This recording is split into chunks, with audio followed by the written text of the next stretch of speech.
Con Horacio Tarcus, ensayista, historiador, profesor en la Universidad de Buenos Aires.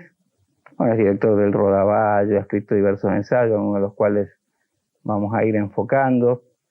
Pero creo que venís, yo en la apertura hablaba de la conferencia de ayer de Hobsbawm, creo que vos estuviste en la de hoy, y este tema de la memoria tiene bastante que ver con las reflexiones que él suele hacer, ¿no? Sin duda, mira, él suele insistir en este tema, es una de sus grandes preocupaciones como un historiador que no se centra exclusivamente en lo académico, en lo profesional, sino que a él le interesa el rol del historiador como alguien que contribuye a construir la memoria colectiva.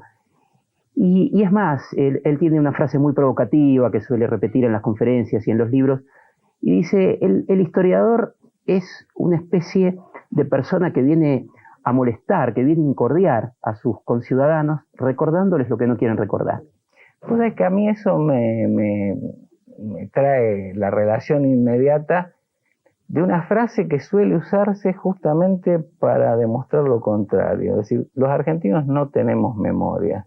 Y muchas veces se usa esa frase, que yo pienso que en parte es cierta, pero para demostrar lo contrario de lo que se quiere decir. Por ejemplo, se habla de que no recordamos la hiperinflación, por ejemplo, y eluden que la hiperinflación requiere previamente saber que Cavallo, que fue el padre de la estabilidad que tanto se aplaude, fue el que estatizó la deuda, sí, o que los mismos que se enriquecieron con esa estatización y con los años de la dictadura fueron los que apoyaron el golpe de mercado que llevó a la hiperinflación, por ejemplo. Así es, así es.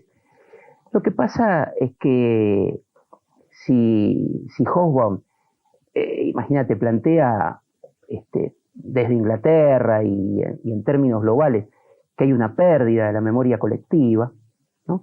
Que hay un corte en la transmisión de una generación a otra generación, que es lo habitual, es una suerte de legado, de balance.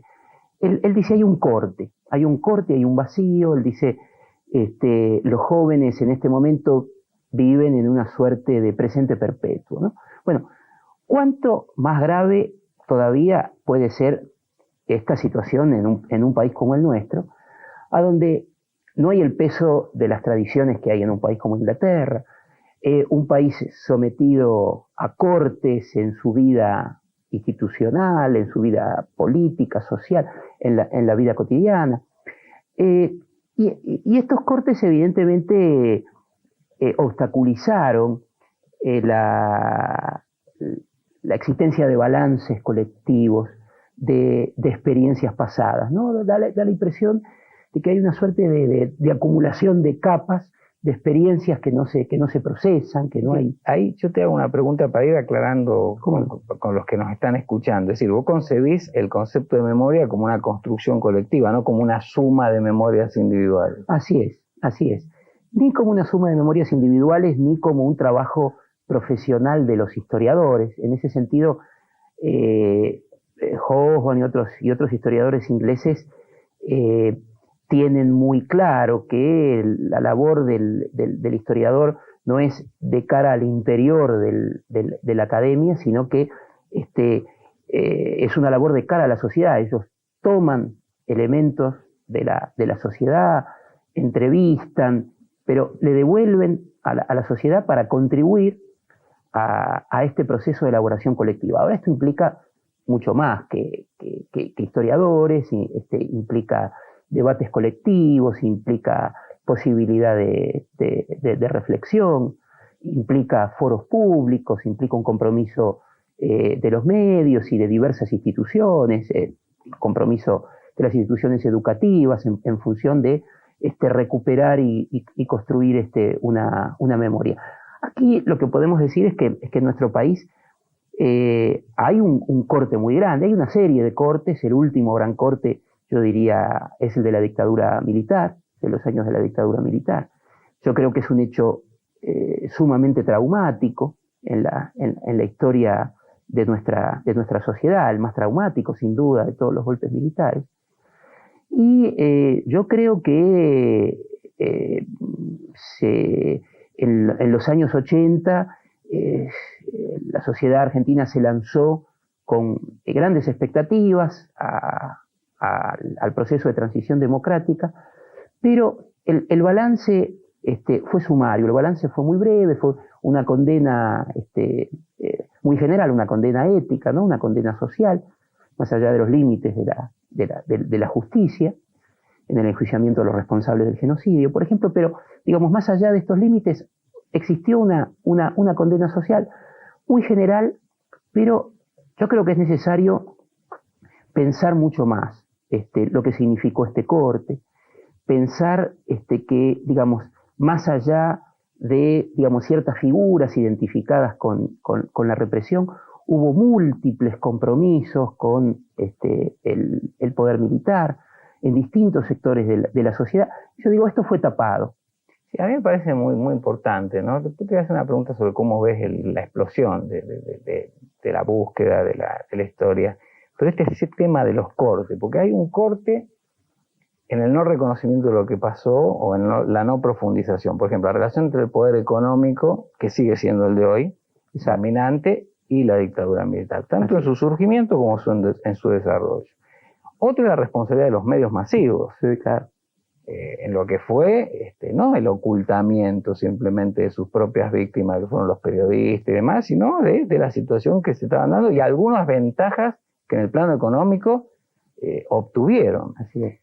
Y el otro tema, que es la contracara de la cifra pavorosa de desaparecidos, es la ruptura hasta de la tradición oral. Así es. De la experiencia de los movimientos sociales, de los movimientos gremiales. Cuando se produce el 30, los radicales jóvenes siguieron contándole a sus hijos qué había significado el rigoyenismo, pasó con la resistencia peronista, más allá de las opiniones, pero hubo una tradición permanente. Acá hubo un corte violento, donde no se contó nada, y ahora explota de nuevo de una manera quizá parcial. Así es, así es. Yo creo que hay, yo te diría, hasta un vacío generacional, ¿no? Esto que Hoffman planteaba de la transmisión de generaciones. Acá hay una dificultad para operar esa transmisión porque, bueno, falta precisamente la generación de los desaparecidos, que no eran personas cualesquiera, sino que precisamente eran personas con una acumulación de experiencia, digamos, existían vínculos, existían instituciones, existían grupos, corrientes políticas, existían editoriales, digamos, toda una trama de relaciones que hace a la elaboración colectiva, al procesamiento colectivo. Entonces, esto, digamos, es mucho más grave todavía que una desaparición de personas, porque aquí hay una amputación de la memoria a través de una ruptura de este tejido social, de este conjunto de instituciones que muy trabajosamente se fueron construyendo a lo largo de décadas y que en esos años se arrancaron de cuajo. Horacio, un solo ejemplo antes de hacer quizás el último tramo de pregunta, pero lo que estás diciendo, yo lo veo tan claro, porque cuando en el 82, cuando Malvinas estalla, y alguna gente no solo apoya a Malvinas, sino dice Malvinas sí, democracia también, en los carteles que iba, la gente, los estudiantes, los obreros, en general, no sabían que era un delegado.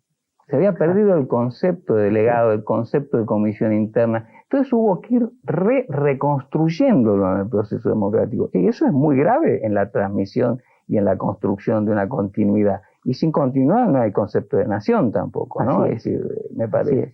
Ahora, ¿vos cómo ves esta explosión de lo histórico, digamos, todas las novelas sobre las heroínas y los patriotas de la primera independencia, y a su vez esta explosión alrededor de los temas vinculados a los 70?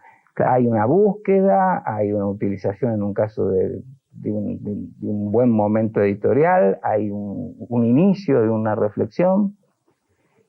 Mira, yo quisiera creer que sí, que hay el inicio de una reflexión y creo que es bueno acompañarla y alimentarla, pero hay algo que es curioso, ¿no? Es casi una paradoja. Por un lado, hablamos de pérdida de la memoria, y por un lado, hay una cierta moda de la memoria, ¿no?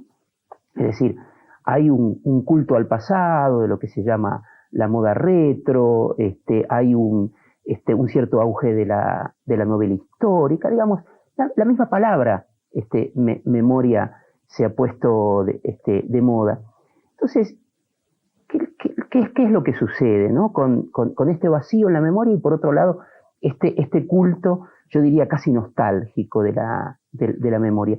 Yo creo que cuando hay hechos traumáticos en una sociedad, ocurren fenómenos similares a los hechos traumáticos que se pueden producir en la vida de una persona. Es decir, cuando hay una dificultad para entender, para comprender, para simbolizar algo y se lo niega, se lo reprime, esto reaparece de distintos modos, reaparece y se repite. Es decir, la sociedad olvida, necesita tapar lo de los años del proceso y sin embargo hoy está condenada a recordarlo permanentemente porque aparece Checolás en la televisión o reaparece en los juicios a Macera, o ahora Videla o las declaraciones de Astiz, de modo que digamos, esto es un tema que reaparece constantemente. Sin embargo, yo creo que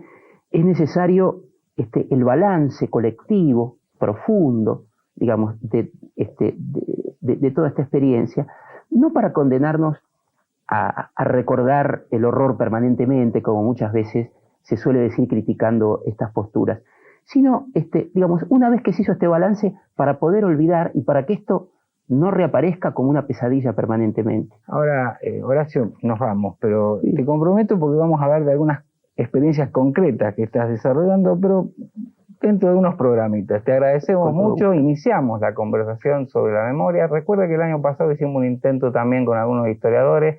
Para nosotros este es un tema fundamental. En segundos volvemos con Ricardo Alfonsín y el futuro, el presente de la Alianza.